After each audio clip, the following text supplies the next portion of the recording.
O, yung mga passenger princess dyan. Saan ang punta?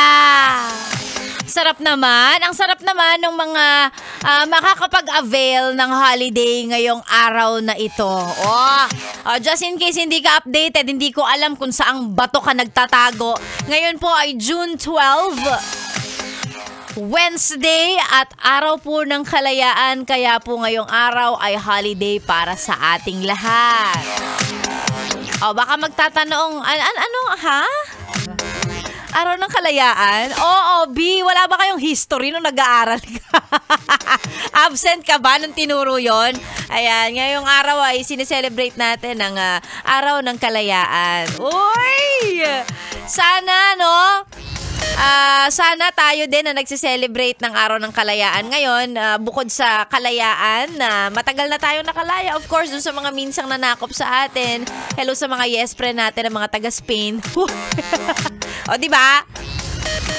Well, ngayon, hindi na natin na-experience yung ganon. Pero, ang wish na lang ni Sexy Megan sa'yo na nag-avail ng holiday, araw ng kalayaan, sana maging malaya ka na rin sa mga bagay na nagpapabigat ng dibdib mo. Sa mga bagay na feeling mo, nakakulong ka doon, nandun ka lang, hindi ka makagalaw, wala kang kalayaang gawin yung mga bagay na gusto mo. Sana ngayong araw na to ma-realize mo na deserve ko maging malaya. Uy! Malaya sa lahat ng bagay na pwede mong maisip. Ano ba yan? Mga bagay na nagpapastress sa'yo.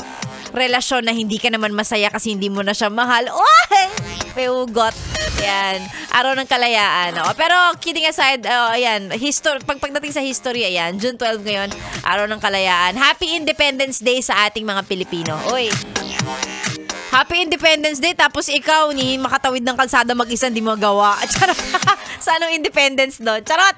Oy, si Sexy Megan po ang iyong kasama. Ang dami kong daldal. Balik muna tayo sa mga tugtugang pampasaya, pamparelax ng iyong Wednesday morning, ng iyong holiday Wednesday. Sexy Megan po ang iyong kasama all the way hanggang mamayang 12 noon. Dito lang sa stasyong napakasarap pakinggan. Kasama ang DJ na si Sexy Megan. This is 101.1. Yes, FM!